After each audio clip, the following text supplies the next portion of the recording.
Muy buenos días. Uno se dedica a la política nacional, creo que no hace falta aclararlo, pero es difícil resistirse al influjo de arrancar por Lula libre, ¿no? ¿Y por qué habría uno de resistirse además? De todos modos, tratemos de darle cierto contexto, ¿no es así? Aquí Alberto Fernández ha ratificado esta semana que en estas condiciones no se puede pagar la deuda infernal que deja este espanto vencido solamente en las urnas. Un Fernández que se apoya en el Grupo de Puebla. Hoy vamos a tener una cobertura de esa reunión. Un Grupo de Puebla que él mismo promovió y que conforma, aunque inorgánicamente, la novedad de empezar a reconstituir el progresismo regional, cuyas mejores expresiones, intentos, fueron devastados por el ciclo de las derechas. Un Alberto Fernández que se calza la gorrita de un flaco discriminado por pinta de pibe chorro, que advierte en cada uno de sus gestos y discursos que él no miente, que no es como Macri y sus acólitos o mandantes. Los sindicatos lo apoyan orgánicamente, como se vio ayer en el plenario de la CGT, más la perspectiva de unidad con la CTA, y en fin, una expectativa que es aún más amplia que la de los votos. Lula libre, bien que con los reparos de esta situación procesal que se definirá mucho más en la política a desarrollar por este hombre gigantesco, proscripto, encarcelado sin pruebas, de una estatura moral gloriosa, en verdad merecedor de que su pueblo resuelva los tantos. Chile, una incógnita motivadora que desafía a todos los cientistas sociales, pero que difícilmente tenga marcha atrás en varias reivindicaciones centrales. Y cómo no agregar a Evo, vencedor en las elecciones, con un apoyo movilizado conmovedor, y por cierto que también en medio de intentonas golpistas alentadas por los frentes de la reacción adentro y afuera. En síntesis, que no en definitiva. Tanto lo abierto en Argentina como algunos de los vientos regionales parecen demostrar que los actores políticos del neoliberalismo están en problemas. Y el aumento de esos inconvenientes, para quienes no tienen otro proyecto que el saqueo de las riquezas nacionales a través de una timba asegurada, dependerá de la habilidad en una vereda de enfrente donde, mucho más que tratarse del acuerdo que pueda haber en la economía y del acierto técnico en la economía, será cuestión de la batalla cultural. Hoy queremos hablar de eso, en varios aspectos, o en todo caso en uno solo, y de los que él se derivan. La batalla cultural. Porque el asunto es cambiar la cabeza de quienes son capaces de votar en contra de sus propios intereses, según la definición más confortable, porque en realidad hay una falla de origen en ese precepto. Es un error en que caen insólita y sistemáticamente ciertas lecturas de izquierda, progres, indispuestas, porque resulta que los intereses de tanta gente inclinada a votar derecha no son la matemática política de sufrimiento igual girar en contra. La victoria neoliberal en casi todo el mundo no pasa solamente y nada menos por haber impuesto la idea de que el capitalismo es lo único posible. Han logrado que se considere al progreso individual como ajeno al destino colectivo. Los emprendedores, diría algún gato que se va. Y de allí que neoliberalismo y neofascismo, como en Europa y Brasil, puedan ser términos equiparables y susceptibles de atraer a masas numérica y potencialmente peligrosas, con comillas o sin comillas.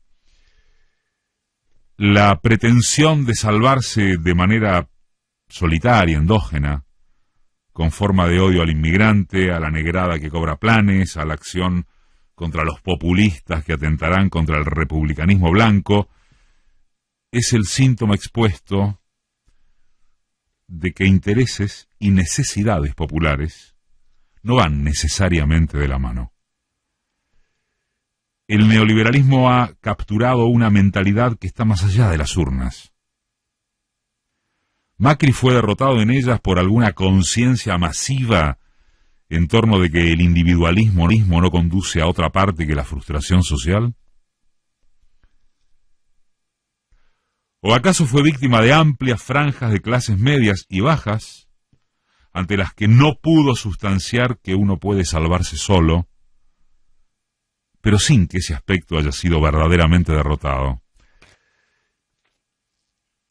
La socióloga Paula Canelo, repasando el archivo, estaba viendo su desafiante artículo publicado en Página al cabo de las PASO, bajo la pregunta de si Macri ya fue.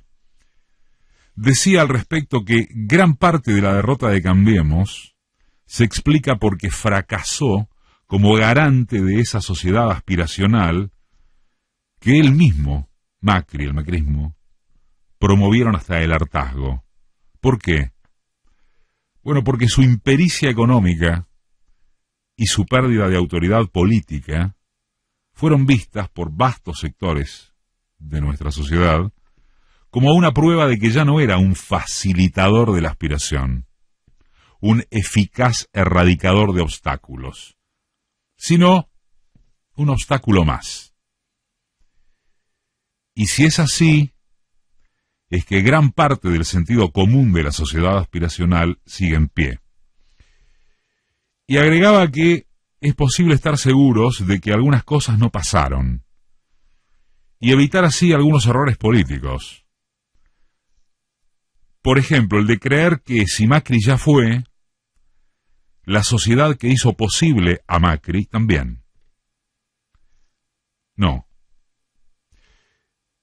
El error político de creer que estos años fueron solo una anomalía pasajera o una pesadilla que quedará sepultada bajo el montón de papeles inservibles que dejarán los CEO tras su veloz huida de los despachos gubernamentales.